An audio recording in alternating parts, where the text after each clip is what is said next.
Gloire à Jésus, bonsoir et bienvenue à l'étude biblique. Comme chaque mercredi au Overcomers Ministry Church, nous sommes très ravis de vous savoir connectés et nous espérons que vous allez inviter quelqu'un. Bonsoir, Pasteur Landry. Shalom, peuple de Dieu, nous vous aimons dans le Seigneur, que Dieu vous bénisse. Oui, shalom, peuple de Dieu, Dieu vous bénisse, l'apôtre. Voilà. En tout cas, nous sommes très ravis de vous avoir. Nous allons commencer par la prière et ensuite, nous allons démarrer l'étude. Père, nous voulons bénir ton nom ce soir. Nous voulons être reconnaissants pour cette grâce que tu nous fais de manger à ta table. Père, nous prions que ton esprit nous conduise afin que ton peuple soit encore édifié. Toutes les personnes qui vont tomber sur ce live ou qui vont écouter cette vidéo après soient édifiées et que ton royaume grandisse et que Seigneur, tu nous fasses la grâce de tes révélations, de ton message, de tes enseignements afin de pouvoir édifier encore une fois ton église, ton corps. Au nom de Jésus, nous avons prié. Amen. Amen. Voilà, donc le message c'était le temps de Dieu. Le temps de Dieu, toujours dans la lancée par rapport à... Oui, le temps de Dieu, entre autres, mon histoire, c'est mon histoire. En tout cas, il n'y a pas de problème. Yeah. Donc il était question en tout cas dimanche d'un message encore très poignant. J'allais dire un message mystère. Moi, j'appelle ça comme ça, un message mystère. C'était prophétiquement codé. C'était prophétiquement codé. Et donc, je te laisse donner tes impressions, Pasteur Moses. Oui, comme tu l'as si bien dit, c'est un message hautement spirituel. Parce qu'on sentait l'esprit prophétique en mouvement. Tout à fait. Même si... on ne dit pas le nom, mais c'est un message vraiment prophétique. Et comme nous savons que notre Dieu est le maître des temps et des circonstances, tout à fait. Le message, en tout cas, nous a permis de voir que lorsque les temps sont accomplis, Dieu opère toujours quelque chose. Amen. Apôtre, sans commentaire. D'accord. Je vous salue tous encore une fois de plus. Il y a beaucoup de choses à dire. Dans un premier temps, il faut comprendre que le message est né parce que j'ai été quand même agacé. Agacé de discuter avec certains chrétiens. Et pendant que vous pensez que toutes ces années, ils ont grandi, vous réalisez que lorsqu'ils sont confrontés à certaines réalités, c'est comme s'ils ont tout oublié en fait. Donc, soit ils ne connaissent pas Dieu, ou soit ils décident de ne pas utiliser la connaissance qu'ils ont de Dieu. Et si c'est dans le deuxième cas, ça veut dire que c'est grave parce qu'il dit mon peuple périt faute de connaissance. Tout à fait. Et lorsque la connaissance est donnée et que vous refusez de l'utiliser, c'est doublement grave. Tout à fait. Vous comprenez un peu, c'est comme une année où j'étais tombé malade et on dit non, Dieu a voulu que tu sois malade parce qu'il voulait que tu te reposes. J'ai dit mais c'est quel Dieu qui va me permettre d'être malade quand il aurait pu permettre que j'atterrisse aux Bahamas. Gloire à Dieu, gloire à Dieu. Pour me reposer. Tout à fait. Je ne sais pas si vous comprenez un peu. Donc, il y a toute une mentalité qui fait que la connaissance de Dieu pose un problème. Et donc, c'est pour cela que j'ai voulu aborder un certain sujet pour permettre aux chrétiens de comprendre que nous sommes sous la main protectrice de Dieu.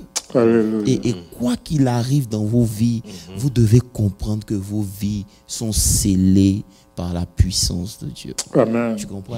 Et c'est ça qui est le problème. Parce que lorsque on ne connaît pas Dieu, on panique. Je peux partager, même avant qu'on rentre dans le vif du sujet, ma méditation d'aujourd'hui. Ça veut dire que lorsque vous lisez, par exemple, Éphésiens 1, à partir du verset 11 par là, il s'adresse d'abord aux Juifs. C'est ça. Tu vois, il dit en lui, nous sommes aussi devenus héritiers, parlant des Juifs, ayant été prédestinés suivant la résolution de celui qui opère toutes choses d'après le propre conseil de sa volonté. Amen. Vous comprenez un Amen. peu? Donc, il s'adresse aux Juifs et il parle des avantages Yes. que les Juifs ont d'appartenir à Dieu. Tu Ouais. comprends un peu? Ouais. Et maintenant, au verset 13, il parle maintenant de nous, les païens. Ok. Tu comprends un peu? Yeah. Et il dit, mais en lui, vous aussi. Maintenant, il s'adresse à nous. Ok. Ouais. Pour dire que les mêmes avantages que les Juifs ont et qui font que vous les admirez, vous avez ces mêmes Au avantages-là nom de aussi Jésus. en Christ. Amen. Amen. So, vous n'avez pas besoin de convoiter les Juifs si vous êtes en Christ. C'est clair. Parce que ce qu'ils ont, vous avez aussi. Tu Amen. comprends un peu? Et il va plus loin. Et je vais t'expliquer ce qui m'a choqué. Ok. Il va plus loin en lisant simplement. Il dit, et en lui, après avoir entendu, ça veut dire qu'il y a deux choses que Dieu nous a demandé. C'est d'abord d'entendre l'évangile. C'est ça. Lorsque vous avez entendu l'évangile de votre salut, en lui, vous avez cru. Vous comprenez un peu? Yeah. Et donc, quand vous avez cru, il y a quelque chose que Dieu a fait. Il nous a scellés Yes. avec le Saint-Esprit. Tout à fait. Tu vois un peu? Il vous a scellé du Saint-Esprit qui a été promis. Alléluia. Ça veut dire quoi? Le Saint-Esprit, bon, allons au verset suivant, peut-être il va parler. Lequel est un gage. Ce que c'est qu'un gage? C'est une garantie. Yeah. c'est- Voilà, Yeah. je vais leur expliquer le gage, si vous me permettez. C'est dit, prenons l'histoire même de comment il s'appelle, le papa de, le frère de Joseph, comment il s'appelle? Judas. Judas, ok. Ok. Et sa belle-fille, Ok. comment elle Ouais. s'appelle? Tamar. Tamar. Tamar. Lorsque Dieu a Il a tué pris les pour- maris de Tamar et Yes. qu'il a dit d'aller faire son veuvage dans sa famille, Ok. et parce qu'il ne voulait pas lui donner son fils, Tout à fait. la Bible dit qu'elle allait se mettre sur la route, Oui, oui. vous comprenez un peu, et comme il aimait les prostituées, Oui, oui. il a voulu la payer, mais il n'avait pas encore vendu ses bœufs. Tout à Donc fait. il lui a promis un chevron. Tout à fait. Tu comprends un peu? Pour lui dire, bon, quand je reviendrai, Oui. je vais te payer. Elle a dit non. Si tu me pouvais que tu dois me payer là, donne-moi ta ceinture, ton bâton, ton anneau, qui sont les gages. Tu comprends? Tout à fait. Et après, il est parti. Tu comprends? Et elle a disparu. Yeah.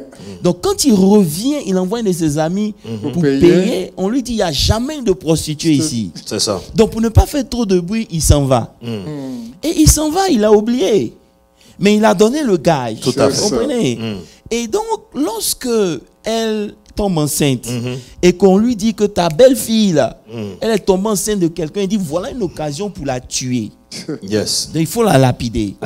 Vous comprenez? Yeah, encore? yeah. Et donc, lorsqu'on arrive pour la Nous lapider, sommes elle en dit, Genèse 38. voilà, Genèse 38. Elle dit non, tu sais, moi, j'ai pas de problème. Vous pouvez me tuer. Hein. Mais au moins que le père de l'enfant, là, que je porte, sache que on m'a tué son enfant. Exactement. Donc, on lui demande, mais c'est qui le père de l'enfant? Elle dit, je ne le connais pas. Mais il m'a donné quelque chose. Elle a fait sortir le gage. Tout à fait. Dès que Judas a vu ça, Euh, il dit non, d'arrêter, on ne peut pas la tuer. Attention. C'est de cette même manière Yes. que Dieu, yeah. parce que le salut, on l'a en deux phases. On est sauvé maintenant pour vivre, mais on sera sauvé de façon définitive Tout à fait. après. Tout à fait. Donc, pour nous garantir que Dieu est avec nous, il nous a donné le Saint-Esprit. Esprit. Amen. Exact. Donc, ça veut dire que lorsque vous avez le gage que le Saint-Esprit est avec vous, vous devez être aussi rassuré que ce Exactement. que Dieu vous a promis là, Amen. il va le faire parce que la preuve, c'est le gage du Saint-Esprit. Au nom Amen. de Jésus. Je ne sais Amen. pas si tu comprends un peu. Très bien Donc, ça expliqué. fait que lorsque vous comprenez ces choses-là, Ouais. les temps dans lesquels vous passez ne doivent pas être plus puissants que représentent votre plus Dieu, en grand fait. chose. Je ne sais Yeah. pas si vous me suivez. C'est ça, oui. Parce que vous avez le gage du Saint-Esprit. Yes. Maintenant, il dit, voilà, allons dans Éphésiens. Et c'était le bâton, le cachet, le cordon, Ouais, voilà. Ça, mais allons dans Éphésiens 1, à partir du verset, voilà. Lisons le verset 14 rapidement, hein. C'était juste pour partager ma médication. Il dit, lequel est un gage de notre héritage pour la rédemption de ceux que Dieu s'est acquis à la louange de sa gloire. Ça veut dire Alléluia. qu'il y a des gens que Dieu s'est acquis. Ouais. C'est des gens, il les a vus, il les a pris. Il dit, ceux-là, je vais les utiliser pour être des sujets de louange de ma gloire. Ça veut dire que quand je vais finir de dealer avec eux, ils vont dire non, Dieu est fort. Alléluia. Je ne sais pas parce que je comprends un peu. Voilà. Donc aujourd'hui, on vit dans l'église des gens qui soit ne connaissent pas Dieu, ou soit décident de ne pas utiliser ce qu'il leur a enseigné. Ouais. Est-ce que tu comprends un peu? Très clair. Je vais clôturer cette parenthèse-là avec quelque chose. Allons mais la parenthèse est bonne. La Pourquoi? parenthèse est très bonne. Pourquoi? J'allais te demander, quand on dit scellé, comment on peut savoir qu'une enveloppe est scellée, par exemple? C'est qu'il y a un cachet dessus. Il y a un cachet dessus. Oui. Maintenant, comment on sait que ça résiste? C'est-à-dire, comment on sait que c'est résistant? C'est résistant lorsque, malgré tous les vents et marées, le cachet est toujours là. Tu vois ce que je veux dire? C'est ça. Donc, pour qu'on sache que ce gage-là, il est résistant, je pense que c'est pour ça aussi on traverse tout ce compte. Oui, et j'arrive là. J'arrive là.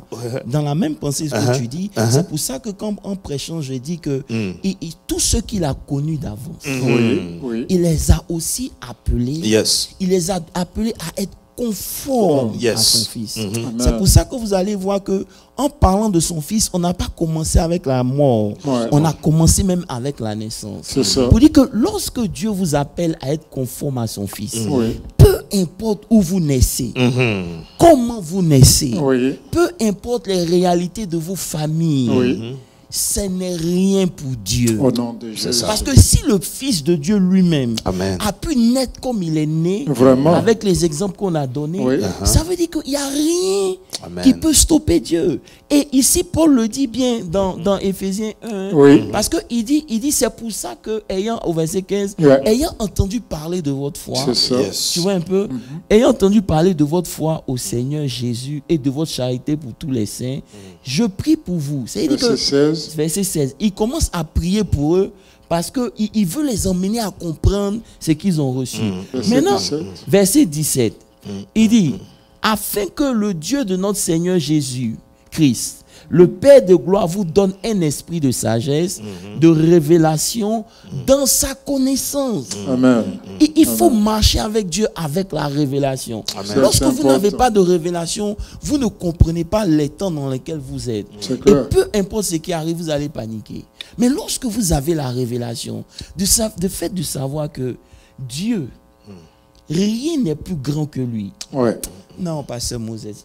Tu sais, c'est des textes que l'on a lus. Oui, bien sûr. Mais aujourd'hui, quand tu lis dans un esprit de méditation, de révélation, de méditation, ça change tout. Maintenant, mettons le verset 18, je vois quelque chose. Il dit qu'il illumine... Non, allons au verset 17. Non, 19. Il dit... Et quel est envers nous? Maintenant, il parle de nous. Il dit, écoutez très bien. Pourquoi je prie pour que vous ayez la révélation? C'est pour que vous compreniez la puissance de Dieu qui est rattachée à votre appel. Ça veut dire que quand Dieu vous a appelé là, il vous a donné un gage, une promesse, c'est le Saint-Esprit. À chaque fois que tu sais que le Saint-Esprit est avec toi, tu sais que Dieu est avec toi. Maintenant, si Dieu est avec toi, tu dois comprendre le genre de puissance qui t'accompagne toi. Amen. Nom de Jésus. C'est pour ça que j'ai du mal à comprendre pourquoi un chrétien peut dire, après avoir fait sa délivrance, après avoir brisé les autels, revenir encore sur les mêmes choses pour dire que non, c'est le sorcier du village qui m'empêche d'avancer. J'ai un problème avec ça. C'est clair. Parce que, excuse-moi, je me demande, mais attends. Bon. Bon, si... Ok, lisons. Si le sorcier... Voilà. Se manifestant avec efficacité par la vertu de sa force. C'est-à-dire que la puissance qui t'accompagne, Pasteur Landry, Dieu l'a testé. Amen. Yes. Quand vous prenez Hiroshima, la bombe atomique, ils ont créé une bombe. Mais l'ayant pas testé, ils ne savent pas jusqu'à où la bombe là peut arriver. Donc, de cette même manière aussi, Dieu dit, bon, je les ai appelés, je les ai scellés, mais il faut que je leur prouve que la puissance que je leur donne, là, voilà où jusqu'où ça peut aller. Amen. Je ne sais pas si tu comprends un peu. Amen. Donc, tout ce qui s'est passé dans la Bible, ça n'a pas été écrit pour votre plaisir. Amen. Ça a été écrit pour que vous compreniez dans quoi vous êtes. Amen. Amen. Non, je te dis, dans quoi vous êtes. Est-ce que tu vois? Voilà. Et maintenant, il continue pour dire au verset 20, rapidement, il dit, il a déployé en Christ. Yes. en le ressuscitant des morts. Amen. Il dit, la puissance qui t'accompagne toi, c'est la puissance que Dieu a testée. Ouais. En le déployant en Christ, en le ressuscitant d'entre les morts. Yes. Ça veut dire que la puissance que je vous donne, ce n'est pas une puissance que moi-même, Dieu, je n'ai pas testée. J'ai testé ça avec Christ. Ouais, ouais. Et je l'ai déployé en le ressuscitant. C'est-à-dire la manière dont vous avez vu la force qui allait prendre Jésus en enfer, qu'il a fait remonter, de l'arracher les clés du séjour de la mort, l'a ressuscité. Et il ne s'est pas arrêté loin. Il dit, en le faisant asseoir à sa droite dans les lieux célestes. C'est que la force, n'est pas arrêtée là en le ressuscitant seulement, ça l'a fait asseoir quelque part. Amen. C'est pour ça que lorsqu'on dit que oui, vous êtes des sorciers, j'ai dit, mais vous m'insultez. Je ne commence pas à des degrés. Amen. Parce que dans la Rose-Croix, la fameuse 33e degré, ce n'est que des degrés, c'est petit. Tout à fait. Nous, on commence déjà en étant assis au-dessus. C'est ça. Des principautés. Donc, faites de moi un mystique, c'est une insulte. Amen. Amen. Parce que quand vous comprenez le degré de puissance et que vous voyez qu'en Christ, il n'y a pas l'homme pour lui, pourquoi je descends pour aller chercher une puissance en bas, en fait? Parce qu'on dit, tu comprends? Donc, c'est cette puissance-là qui accompagne chaque enfant de Dieu dans sa destinée. Donc, je ne comprends pas pourquoi, avec une telle puissance, un ennemi va bloquer ton enfantement. Non, c'est pas possible. Vous comprenez? Et c'est pour cela que dimanche, j'étais obligé de prendre ces exemples pour leur faire comprendre que lorsque vous appartenez à Dieu, votre vie ne vous appartient plus. C'est clair. Dieu décide des événements qui arrivent. Vous avez la foi pour prier, vous pouvez dire un certain nombre de choses, mais Dieu a le dernier mot. C'est clair, c'est clair. Dieu a le dernier mot. Clair. Et tant que vous n'avez pas compris ça, vous n'êtes pas encore prêt pour marcher avec Dieu. C'était cette parenthèse, c'est mon jour. C'est une très bonne parenthèse. C'est une très bonne parenthèse parce que justement, ça remet en question beaucoup de choses. Apôtre, tu as dit quelque chose de tellement grand en un rien de temps que, en tout cas, tu vois, tu as ouvert trop de fenêtres là. Parce que quand moi j'ai écouté le message, déjà depuis l'introduction, ce que j'ai constaté dans les anges qui vont voir les bergers, n'est-ce pas, pour annoncer la naissance de Jésus. Bon, apôtre, sa naissance a été prophétisée, n'est-ce pas? Il devait arriver. Maintenant, la Bible dit qu'il est né. Et puis, eux, ils sont en train de célébrer. Ils n'ont encore rien fait. Apôtre.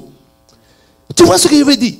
Donc, eux-mêmes, ils savent que le fait qu'ils soient déjà nés là, ça fait peur. Le fait qu'ils soient déjà nés, c'est la victoire qui est déjà garantie. Amen. Mais parce que vas-y, termine. Tu vois ce que c'est là? Parce que quand tu parles du Saint-Esprit qui est scellé, c'est pour ça que je dis que c'est ça la conversion. Sinon, c'est ce qui fait que tu es né de nouveau. Parce que tu es scellé du Saint-Esprit. Donc, la nouvelle expérience de la nouvelle naissance par le sceau du Saint-Esprit, là, j'ai envie de dire que c'est ce qui fait que le ciel célèbre ta nouvelle naissance. Tout à fait. Donc, c'est ce qui est plus difficile, en fait. C'est ça. Pourquoi? Parce que, Pasteur Landry, il faut comprendre que la naissance de Christ, c'est l'accomplissement d'une parole que Dieu avait donnée dans Genèse. C'est ça. Depuis le jardin d'Éden. Ça veut dire que comment la descendance de la femme, parce que quand le diable a entendu que sa descendance va t'écraser la tête, automatiquement il a commencé à attaquer, corrompre, et c'est pour ça, voilà, tu comprends un peu. Donc ça veut dire qu'il a tué Abel parce qu'il a vu en Abel quelque chose de Dieu. C'est ça. Tu comprends un peu. Donc vous allez voir que de génération en génération, il essayait de tuer la semence de la femme. Et Dieu, dans la généalogie, en fait, la généalogie, c'est quoi? La généalogie, c'est le parcours physique de la manifestation de Christ. Amen. Tu comprends un peu? Yes. Et vous allez voir que dans cette généalogie, Dieu a choisi des femmes qui ne devaient même pas être dedans. Tout à fait. Vous prenez un Tamar, même Tamar, elle était dedans. Rahab, la prostituée, elle était dedans. Ruth. Ça veut dire que c'est des gens où l'ennemi avait fermé leurs entrailles. Il avait souillé leurs entrailles. Est-ce que vous comprenez un peu? Pour ne même pas que les dieux utilisent quelque chose pour pouvoir les fermer dans le plan de Dieu.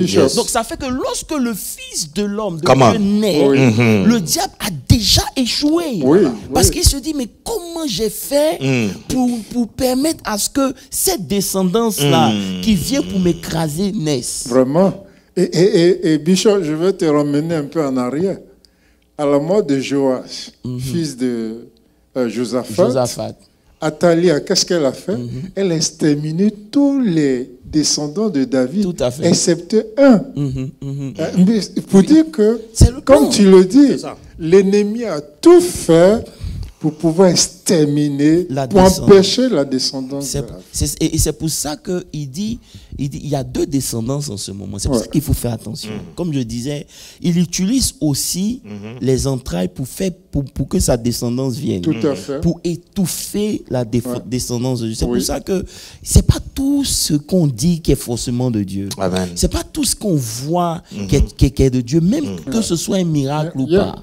Ce n'est pas de Dieu. Parce que comment vous pouvez m'expliquer que Dieu dit à Moïse de ne pas frapper le rocher, de parler. Il frappe.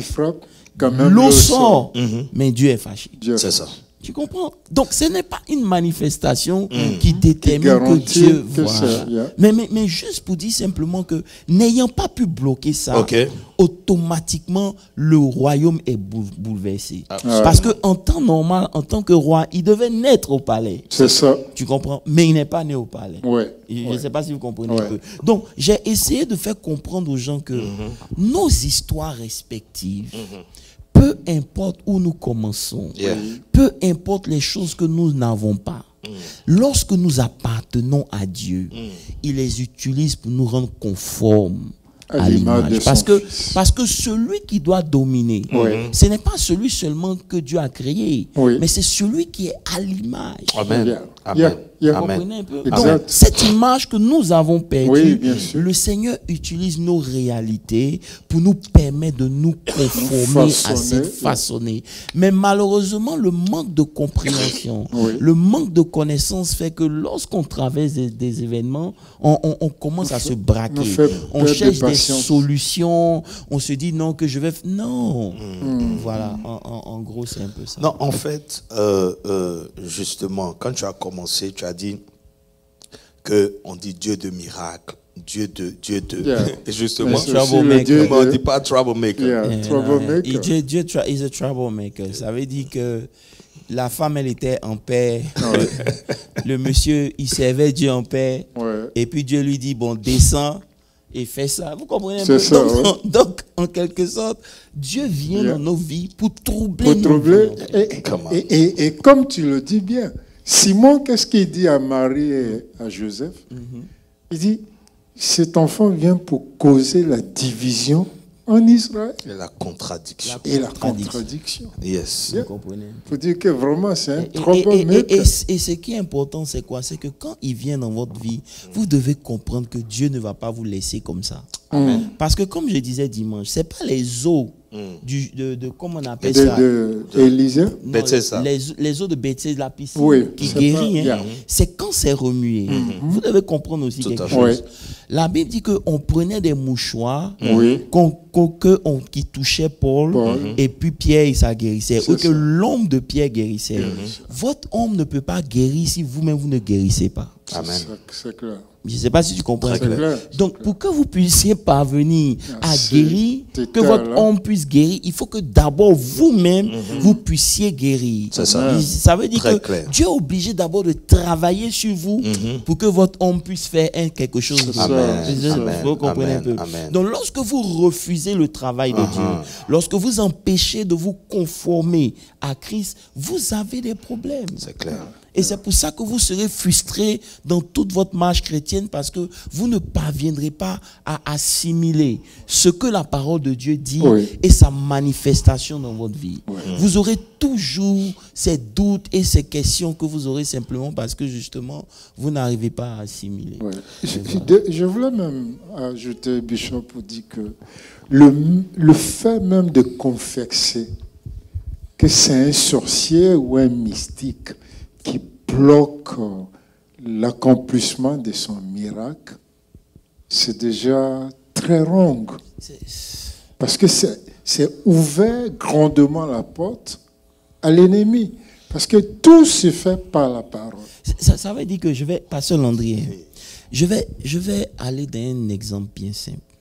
Vous savez, Jésus a dit que personne ne peut le régner devant les hommes et puis son Père va les accepter. Il dit, celui qui me régnit devant les hommes, mon Père aussi va le régner. On est d'accord? On est très d'accord. Mais lorsque Dieu nous choisit, à l'exemple de Pierre, Tout à fait. il y a des exceptions. C'est clair. Est-ce que tu comprends un peu?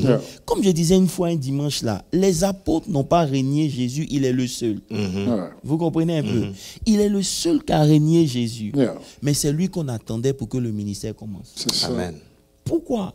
Parce que, regarde ce que Jésus dit. Il dit, Pierre, Satan t'a réclamé pour te cribler, mais j'ai prié pour toi.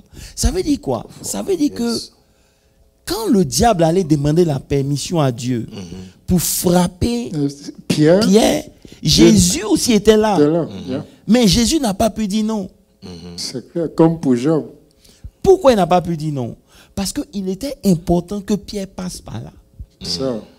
Donc tout ce que Jésus a fait, il dit, j'ai prié pour que pendant cette épreuve-là, ta foi ne chancelle point. Mais quand tu seras converti, affermis les frères. Je ne sais pas si tu comprends. C'est clair. Donc ça veut dire que voici un gars, il a régné Jésus, il est retourné à la pêche. Mais quand Jésus doit revenir vers lui, c'est Jésus même qui s'en va pêcher. Vous ne comprenez pas. Il prépare. Il prépare pour Pierre. Et puis il dit, petit pardon, viens. J'ai besoin de toi. Amen. Je ne sais pas si tu comprends un peu. Parce que quand Pierre a dit, je m'en vais à la pêche là, tout le monde l'a suivi. Donc il y a des gens qui sont marqués par Dieu pour être des leaders. Dieu ne peut pas les abandonner. C'est impossible. En fait, des fois, c'est parce que nous, on pense que c'est nous qui avons choisi Dieu. En fait, c'est ça. Cela intervient Jean 15. Non, mais le déjà le 16. passage même qu'il a pris, quand il dit vous avez été prédestinés selon, c'est-à-dire on pense que c'est nous on est venus et nous on a décidé de choisir Dieu. Et comme on l'a décidé, parce que tu sais dans l'évangile il y a des expressions qu'on a, je donne ma vie à Jésus. Donc ça fait que... Ici, en Jean 15, c'est Jésus lui-même qui les parle. Tu vois, il dit, ce n'est pas vous qui m'avez choisi, mais moi je vous ai choisi. C'est clair. Parce que si au départ, tu n'as pas cette conception, tu vois ce que je veux dire? Déjà, tu es mal positionné. C'est clair. Récemment, j'ai écouté Benet Hill, qui parlait d'un grand pasteur de ce pays, qu'on connaît tous, qui avait décidé de jeter l'éponge. Et voici ce que Benet Hill a utilisé pour le remonter. Romains 11, 29. Vous dites que, ici, il dit ici, je vous ai établi. Tout à fait. Ok. En Romains 11, 29, et de son appel. Tout à fait. Il faut dire que quand il t'a choisi, quand il t'a prédestiné, il connaît déjà ta fin, avant même le commencement. Donc, à ce niveau-là, je pense que le problème à ce niveau, c'est toi-même de te demander, est-ce qu'il m'a vraiment appelé ou bien, en fait, je ne sais pas. Non, ça veut dire que c'est ce que je disais le dimanche. Lorsque nos regards sont tournés vers Dieu, Oui, oui. le monde va nous rechercher. Ça veut dire quoi? Vous ne pouvez pas avoir vos regards sur Dieu et puis considérer en même temps les choses de ce monde. Tout à fait. La réalité, c'est quoi? La réalité, c'est que nos regards sont portés plus sur les choses de la terre que sur Dieu. Parce que lorsque tu fais de Dieu tes délices, il te donne ce que ton cœur désire. Amen. Mais lorsque ton cœur sont sur les choses du monde, Dieu est obligé de te chercher. Parce que en t'appelant, il y avait un plan qu'il était en train de régler. Oui, justement. Et je vais même aller plus loin. Quand Jésus va au puits, la Bible dit qu'il devait passer par là. Parce qu'il devait rencontrer la Samaritaine. Tout à fait. Voici une femme rejetée par tout le monde. Non, pasteur Moses, c'est même pas ça. L'histoire même des Samaritains. Voici une femme qui, avec sa cruche d'eau, a réussi à séduire 6 personnes. Vraiment, ça veut dire qu'elle avait quelque chose en elle. C'est clair. N'est-ce pas, Jean-Yves? Elle avait quelque chose en elle. Elle n'était pas n'importe qui. Oui. C'est que lorsque vous regardez Jésus parler, vous avez dit Jésus parle avec une prostituée. Mais ce n'était pas une prostituée que Jésus cherchait. Il cherchait cette femme en qui Dieu avait mis la capacité de pouvoir évangéliser tous les hommes. Ça veut dire que par sa beauté... Toute la ville. Non. Mais donc quand elle est venue dire qu'il y a un homme qui m'a appelé, c'est le seul qui ne m'a pas suivi chez moi à la maison. Les gens disent non, il faut qu'on aille le voir. Amen. Parce qu'il n'y a pas quelqu'un qui te regarde et puis il ne va pas tomber. Ouais. Mais le seul homme qui a pu te résister, qui a pu te parler, il a pu te résister. C'est que ce n'est pas n'importe qui. Allons, on va aller voir cet homme. Curiosité. Vous comprenez un peu? Donc Jésus passe là-bas pour la libérer de ce qu'elle était avant de venir. Amen. Et que le diable a corrompu. Tout à fait. Vous comprenez un peu? Donc ça veut dire que nos vies sont déjà scellées dans le monde. Amen. Lorsque nous ne comprenons pas ça, nous nous inquiétons des choses que nous n'avons pas. Et voulant chercher nous-mêmes des solutions, on finit par compromettre toute notre existence. C'est ça, on finit par faire rentrer dans notre lignée des choses du diable. Amen. Vous comprenez? C'est comme voulant détruire la lignée de Dieu, de Jésus. Le diable a fait que David a introduit l'inceste, comment on appelle ça? L'adultère. Lui-même, il est né déjà dans l'adultère. Il a introduit, et les enfants ont introduit l'insecte. Donc, il y a eu plein de choses qui se sont passées qui, de vous à moi, peuvent détruire même une vie. Tout à fait. Mais lorsque le temps de Dieu arrive, la vieillesse, la jeunesse, tout ça, ça ne compte pas. Amen. Et c'est pour ça que dimanche, j'essayais de faire comprendre que notre théologie a besoin de changer. Amen. Ce n'est pas parce que les choses ne marchent pas pour le moment que Dieu n'est pas avec toi. Parce que s'il y a quelqu'un à qui Dieu devait obéir ou à qui Dieu devait, comment on appelle ça, exaucer, c'est Élisabeth. Tout à fait. Et son mari. Bien sûr. Vous comprenez un peu? Mais malgré que... Ils n'avaient pas cette malédiction dans leur famille. Il n'y avait aucune malédiction. Ils servaient Dieu. Ils avaient un bon témoignage. Ils étaient constamment présents. Mais on peut dire la même chose pour Anne aussi. Tout à fait. C'est-à-dire que, comme tu dis, quand tu es dans le plan de Dieu, et à ce niveau-là, on a un problème parce que on veut tellement ressembler à d'autres personnes. Tu as touché des points, ce qui est dans mon esprit. Oui, c'est-à-dire on veut conformer notre marche ou notre vie par rapport à un modèle ou par rapport à quelque chose qu'on va voir ou par rapport aux gens du monde. En fait, on ne comprend pas que quand Dieu t'appelle, c'est-à-dire il y a un plan pour toi. Amen, amen. Tu es particulier. Il y a quelque chose. Je suis entièrement d'accord avec toi, mon pasteur, parce que quand on regarde l'appel de Pierre et le processus de sa conversion, c'est pas le même que pour Étienne. C'est pas le même que pour Paul. Tout à fait. C'est pas le même que pour Barnabas. Et tu vois, Pierre, il a eu même, j'ai envie de dire, c'est pas la gentillesse, mais à cause de l'esprit qui habite en lui, il peut reconnaître que lui, il a appelé pour les circoncis, et que Paul a appelé pour les incirconcis. Tu vois ce que je veux dire? Donc, les choses ne sont pas mélangées, en fait. Il connaît son appel. Et c'est là où il y a un problème. Tu vois, si tu as une communion avec l'Esprit de Dieu qui t'a scellé, tu vas voir que quelque part, tu sais à quoi Dieu t'a appelé. Et comme tu sais à quoi Dieu t'a appelé, avec les éléments que nous avons sortis dans les Écritures, tu vois ce que je veux dire? Quand des épreuves arrivent, tu vas voir que ces épreuves-là te donnent de l'expérience même par rapport à ton appel. Amen, amen, amen. Ça te donne, c'est-à-dire, ça va t'ouvrir à pouvoir comprendre certaines choses que tu vas développer plus tard à l'avantage du royaume. Tu vois? Mais ce ne sont pas des épreuves, excusez-moi, mais qui vont faire que tu vas dire, par exemple, que toi, tu n'es plus chrétien, ou bien toi, tu ne sers plus, ou bien toi, Bon, récemment, j'ai eu une discussion, si je peux vous dire ça, même avec ma femme. On parlait, et puis j'ai dit, j'ai du mal à comprendre. Bon, peut-être que c'est administrativement que, par exemple, c'est la société, hein, que un pasteur, par exemple, resign. Ou step down. Step down. Yeah. Donc j'étais en train d'avoir une petite discussion avec elle. Parce que je me dis, c'est un appel, c'est un don du Saint-Esprit, n'est-ce pas? Ou bien c'est un contrat. Ou bien c'est administrativement une position comme un directeur, un CEO. J'ai du mal, en fait. La vérité, c'est que Dieu ne se répond pas de son appel. Il sera toujours pasteur. Mais la vérité, c'est que le pasteur aussi doit être un modèle. C'est clair. C'est au niveau maintenant administratif que ça pose un problème. Parce que tu dois être un exemple. Tu comprends? Tu dois être un exemple. Lorsque l'évêque, c'est pour ça qu'on dit que pour choisir quelqu'un comme évêque, il y a des critères. Il y a 19, dans l'église, 19 caractéristiques. Voilà, 19 caractéristiques qui doivent être mises en place. 3, donc ce n'est pas leur appel qui est mis en jeu, mais c'est leur caractère qui est mis en jeu.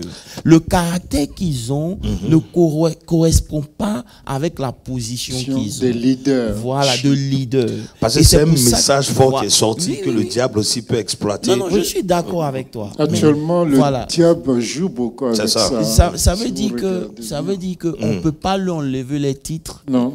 Mais la vérité, c'est que leur position dans la communauté va descendre. Vous comprenez un peu? C'est un peu ça. Donc ce n'est pas remettre en cause leur appel, justement, mais en tant que dans l'exercice de leur fonction, ils ne pourront pas être, parce que même Pierre a dit, si un frère pêche, va vers lui, après emmène d'autres frères, et s'il ne veut pas, tu comprends un peu? Donc ça veut dire que tu le considères comme un païen. Donc même si Dieu l'appelle, mais il choisit, parce que le vrai problème, ce sont nos choix. Lorsque quelqu'un choisit de vouloir mener une certaine vie, ou bien de devenir un type de personne, tu comprends un peu? Là maintenant, c'est ses choix vis-à-vis de Dieu. Bon, l'appel est là et ça résiste. Ça me trouble un peu. Donc, c'est un peu ça. Quand on revient dans l'étude apôtre. Donc, vas-y. Non, tu voulais dire quelque chose? Ce que je voulais dire, c'est quoi? Ça veut dire que le vrai problème, c'est qu'aujourd'hui, nous ne connaissons pas Dieu. Tu vois, j'étais en train de préparer un message la semaine dernière, j'ai même arrêté. Je voulais parler de la puissance de la parole, en fait. Ça veut dire que j'ai découvert que Dieu a toujours voulu diriger son peuple par sa parole. Je vais pas rentrer dans le message. Je vais simplement vous dire un exemple. Tu vas rentrer parce que tu as commencé. Non, je ne rentrerai pas. Vas-y.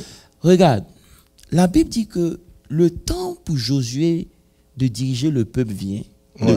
Maintenant, Dieu va enterrer Moïse dans un endroit où on ne connaît pas. C'est ça. Et il enterre Moïse, c'est pas vrai? Et puis il revient vers Josué pour dire à Josué, maintenant c'est à ton tour.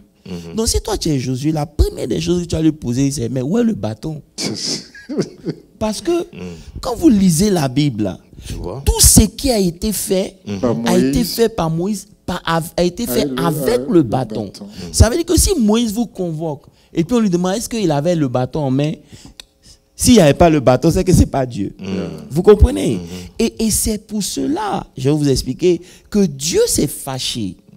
Parce que pendant longtemps, ce n'était pas le bâton de Dieu, c'était le bâton de Moïse. Okay. Quand vous lisez la Bible dit que quand Dieu lui dit de partir, de venir, je veux t'envoyer, il dit, je vais partir par quoi? Dieu dit, bon, qu'est-ce que tu as dans ta main?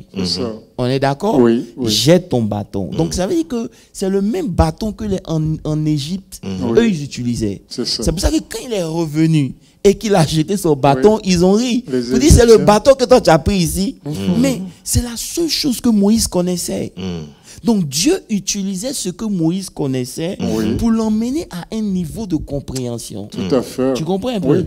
C'est pour ça que Dieu lui dit, tape le rocher, ça va sortir. Utilise le bâton, ça va sortir la première fois. La deuxième fois, il fait convoquer tout le peuple. Et maintenant, il dit, parle au rocher. Ça veut dire que je suis en train de changer une nouvelle administration. Amen. Je veux un nouveau cycle où ce ne sera pas le bâton, ça ne sera pas des objets physiques, mais visibles, mais ça sera la parole. Amen. Parle au rocher de ma part. Et non, il n'a pas parlé. Donc il a empêché le peuple de Dieu de se retourner vers la parole. Amen. Donc quand Josué doit commencer, il lui donne pas le bâton. Non, je m'arrête là. Non. Attention. Il ne lui donne pas le bâton. Il ne lui donne pas le bâton. Il dit, Josué, médite jour et nuit. Que ce livre ne s'éloigne pas de là. C'est alors que tu... Donc, ça veut dire qu'il le ramène maintenant à la parole pour dire, laisse le bâton de Moïse là. C'est parce qu'il a grandi dans la magie. Ils ont tous des bâtons. Donc, il a besoin. C'est pour ça qu'il y a des gens, quand tu pries pour eux, ils vont te dire, mais il faut bénir l'eau là d'abord. C'est ça, parce qu'ils sont habitués. Je vais m'arrêter là. Ce que tu as expliqué justement, c'est la particularité de l'appel. Tu vois, chacun, tu as ton appel et Dieu, par son esprit, va t'orienter en fonction des challenges, en fonction des nouvelles réalités, en fonction de ce que lui veut faire. Mais ce n'est pas toi qui viens imposer un certain modèle à cause de ce que tu as vu. C'est pour ça qu'il faut faire attention. Parce qu'aujourd'hui, dans l'église, il y a beaucoup de choses. Tu sais, les féticheurs ont quitté leur base. On ne les a pas sauvés. Ils sont venus à l'église et ils ont utilisé ce qu'ils utilisent. Tu vois, le serpent des reins, c'est un monument que Dieu avait demandé à Moïse de faire. Exactement. Mais c'est devenu un sujet d'idolâtrie. Oui, ça s'est retrouvé dans le temple. Je n'ai pas de problème avec bénir l'eau.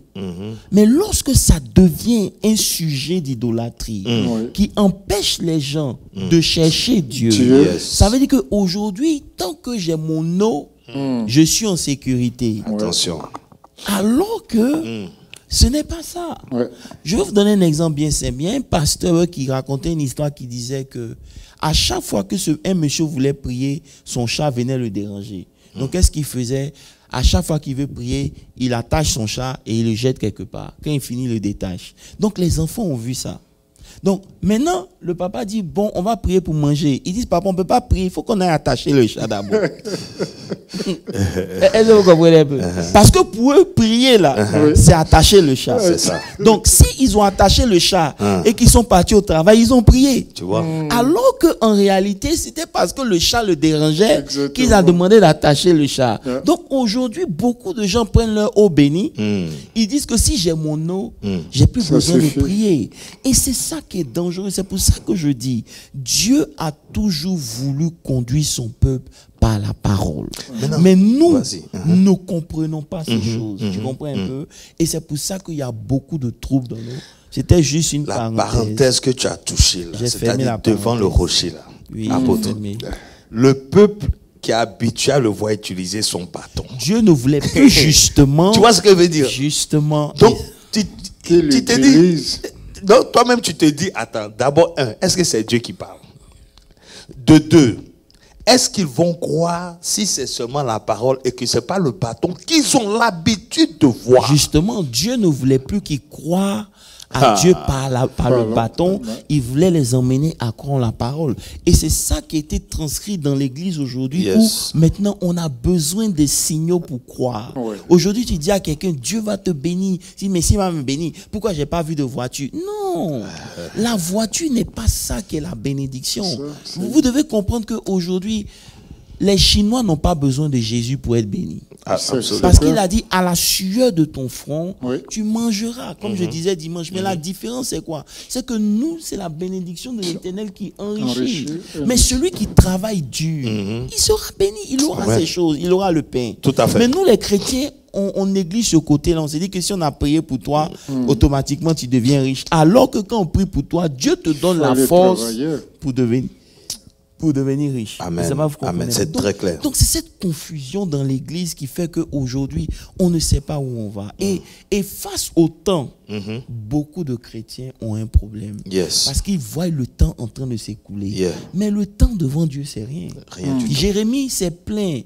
Jusqu'à dans il a même écrit les lamentations. Jérémie, quand il a vu que ces lamentations ne dérangeaient pas, ne faisaient rien à Dieu, il dit, je vais me souvenir, je vais rester quelque chose dans mon cœur pour me permettre de me donner de l'espérance. Amen. Les bontés de l'Éternel ne sont pas épuisées. Amen. Et voilà, elles se renouvellent chaque matin. Ça veut dire qu'il a compris que plus je me lamente là, plus Dieu ne fera rien. Plus il dure dans son problème. Voilà. Et donc, il faut que je me rappelle des choses qui vont faire du bien à mon âme.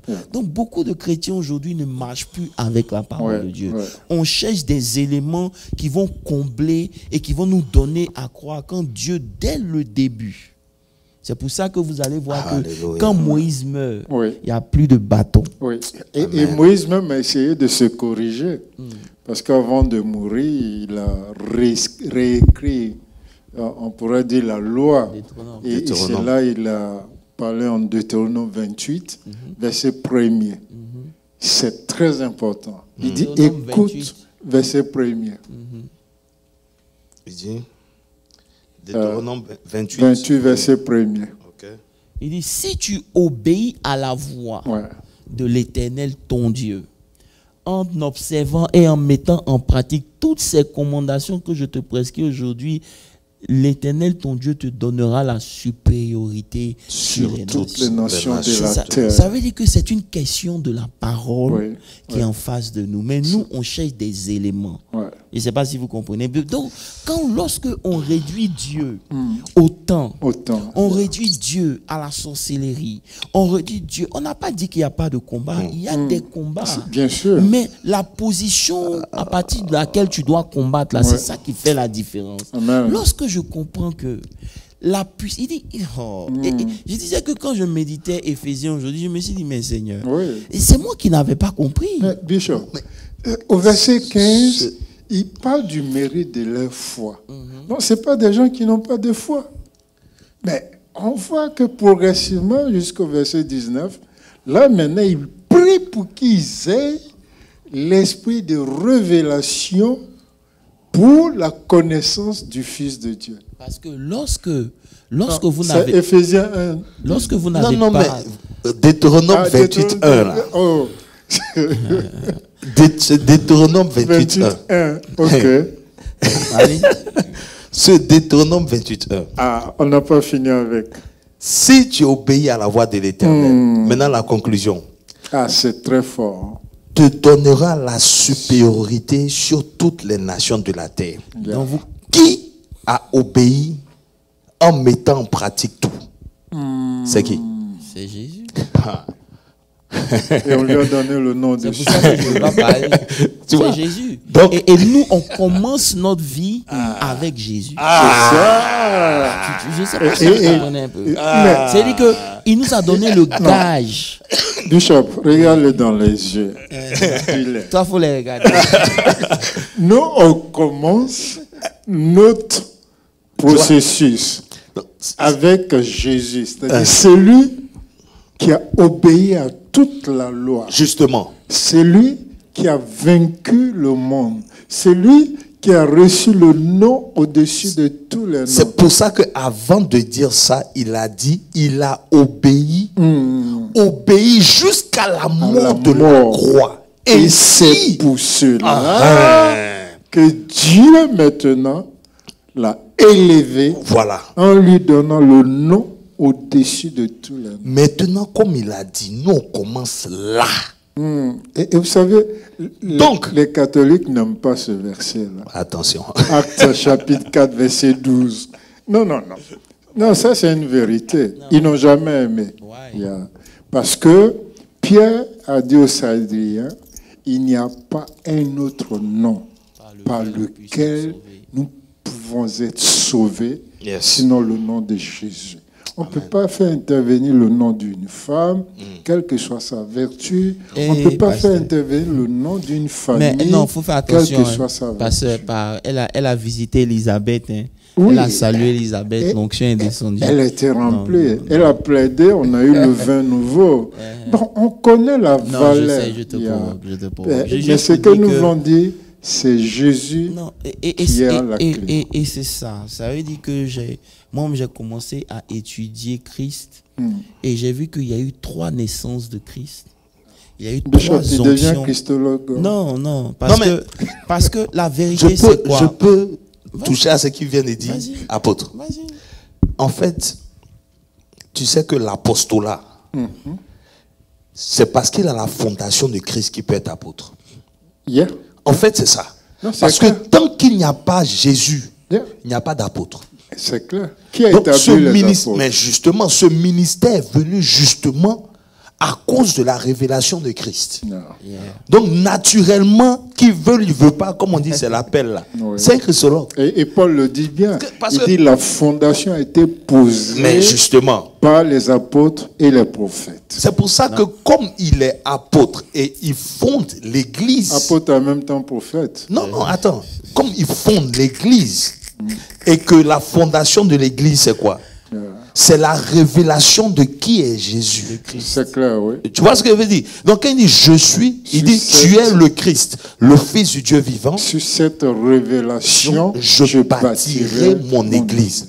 Donc un apôtre, et les portes pas touché le message du dimanche. Il va toucher le message. Et les portes du séjour des morts. C'est pasteur Moses qui. Non, mon pasteur. Non, ils doivent comprendre. Et les portes du séjour des morts ne peuvent donc point contre mon église. Tout à fait. Donc tu vois que naturellement, ça veut dire qu'en fait, il faut qu'on corrige la doctrine.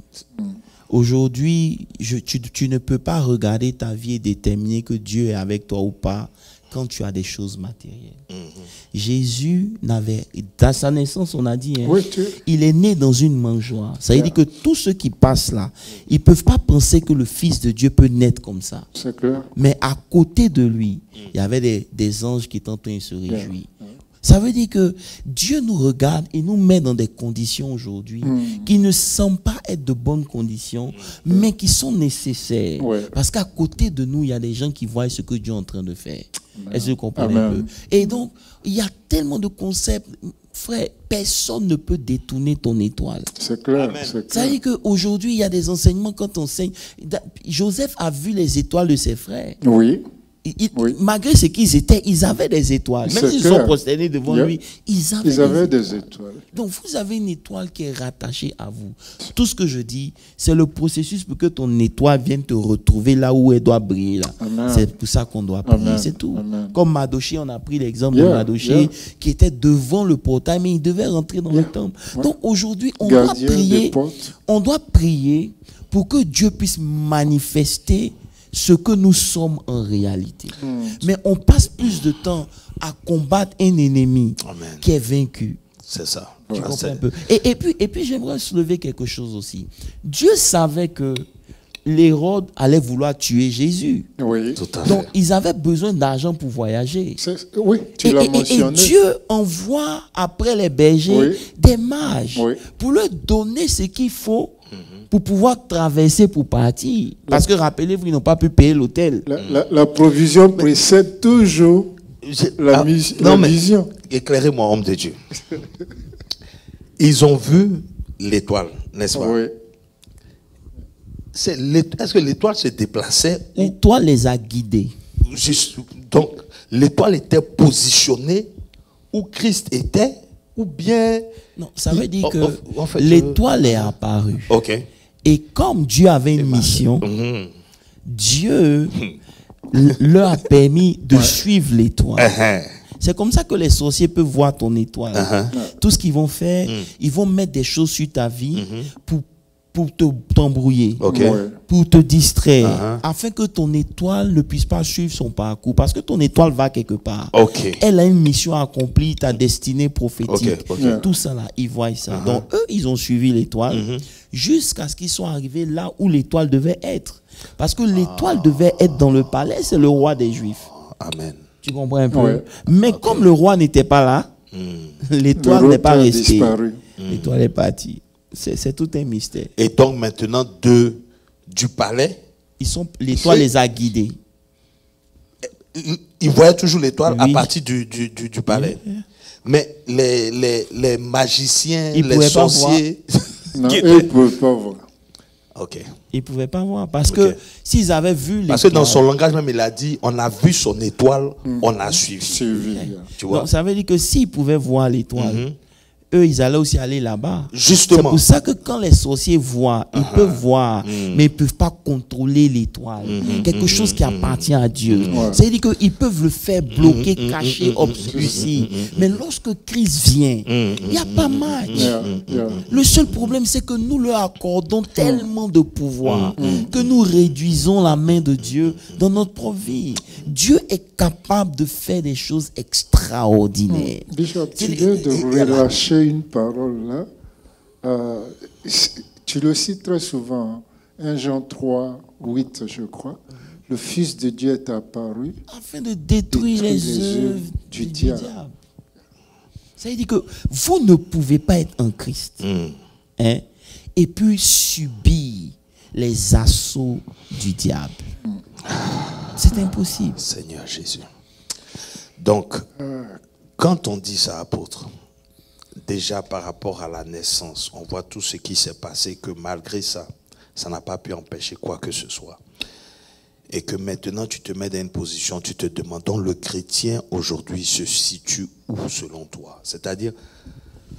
Vas-y, je comprends pas. C'est-à-dire, en fait, d'après ton constat actuellement, c'est sur quel domaine il faut plus taper? Est-ce que... C'est la vérité. C'est ça, en fait. La compréhension de ton identité, la compréhension des choses de Dieu. Amen. C'est pour ça que j'ai dit, connaissons et apprenons à connaître l'Éternel. Tu comprends? Parce que c'est faute de connaissance que son peuple périt. Vous êtes en train de périr alors que... Vous prenez un exemple bien simple. Quand l'ange vient voir Gédéon, il lui dit, vaillant guerrier. Mais quand j'ai étudié ça, c'est terrible. Ça veut dire que Gédéon à lui seul était toute une armée. Et c'est pour ça que Dieu n'a pas voulu qu'il aille tout ce nombre. 32 000 personnes. Les combats que tu as dans ta vie, c'est pas parce que tu es toute une armée, comme le fou de Gadara, qu'il faut bloquer, parce qu'il sait ce que toi tu es et que toi tu ignores. Amen.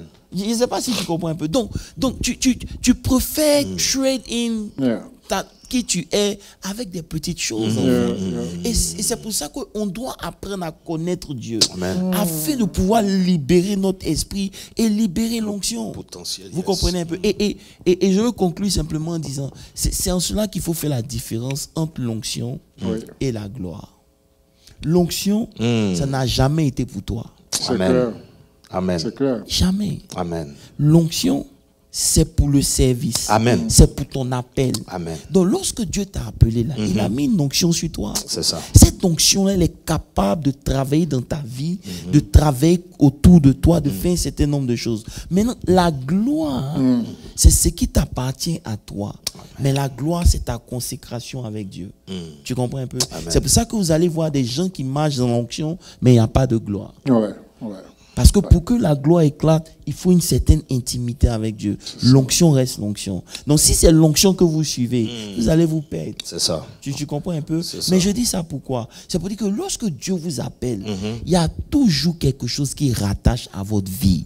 Une capacité de pouvoir faire ce pourquoi il vous a appelé. Sinon, ça ne make pas sens. Il ne peut pas t'appeler et puis tu vas te chercher. C'est impossible. Ouais. Question apôtre. Donc, parce que généralement, quand on dit appel, on voit tout de suite les 5 ministères. Tu vois ce que je veux dire? Donc, je veux vraiment qu'on mette l'accent aussi sur ça. Parce que quelqu'un qui vient à l'église, qui peut-être n'a pas encore entendu qu'il a un appel peut-être pastoral, peut penser que lui n'est pas appelé. Parce qu'il dit une nation de sacrificateurs. L'église, ce sont des saints. Donc, est-ce que on peut toucher à ça? Yeah, il faut comprendre que quand on parle de l'appel, c'est pas forcément la prédication. C'est ça. On a été appelés. Il y a des femmes qui ont été appelées à être juges en Israël pour délivrer le peuple. Amen. Vous comprenez un peu? Un appel là, c'est un ministère, une tâche que Dieu te confie. Voilà. Ton appel, c'est de pouvoir élever des serviteurs de Dieu. Il y a des femmes qui ne prêchent pas, mais leurs enfants, elles ont veillé à ce que les enfants là grandissent dans quelque chose pour devenir ce qu'ils sont, comme la maman de Charles Finet. La maman de Charles Finet, tous ses enfants étaient des serviteurs. Elle les a élevés de telle sorte qu'ils soient utilisables par Dieu. Amen. C'est un ministère. Rendre visite aux malades, prier, c'est un ministère. T'occuper des orphelins, c'est un ministère. Amen. Ce n'est pas forcément une question de prédication. L'appel est en fonction de ce que Dieu veut que tu accomplisses sur la terre. Il faut découvrir ça. Et lorsque tu découvres ça, tu vas savoir qu'il t'a donné la capacité de vaincre ces choses. Amen. Amen. Voilà. Pasteur Moses, tu voulais dire quelque chose? Oh non, c'est clairement exprimé. Je dirais simplement que au temps du Seigneur Jésus, nous le lisons en Luc 8, je crois à partir du verset 3, qu'il y avait des femmes qui le servaient. Partout où il allait, elles le servaient avec les rageants, tout et tout. C'est un appel. C'est un appel. Et d'après ce que tu dis, apôtre, tu vois, quand tu es revenu sur l'exemple de Pierre, la pêche miraculeuse, ça m'a rappelé même que c'est l'appel même sur sa vie qui a fait que lui ne pouvait plus pêcher comme il pêchait habituellement. C'est tout.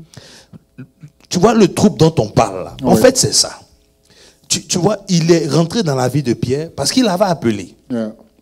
Et il a un peu résisté, il est parti à la pêche. Et les 2 fois où il a tenté, il n'a rien pris. Voilà, donc j'ai envie de dire que quand Jésus rentre dans ta vie justement et qu'il veut t'emmener à l'obéissance de la parole, maintenant ton mode de fonctionnement change en fait. Tu as tout dit, mon pasteur. Je veux conclure en disant quelque chose de Pierre que j'ai découvert dernièrement, c'est que Jésus dit à Pierre, avance en eau profonde. Il s'adresse à une personne.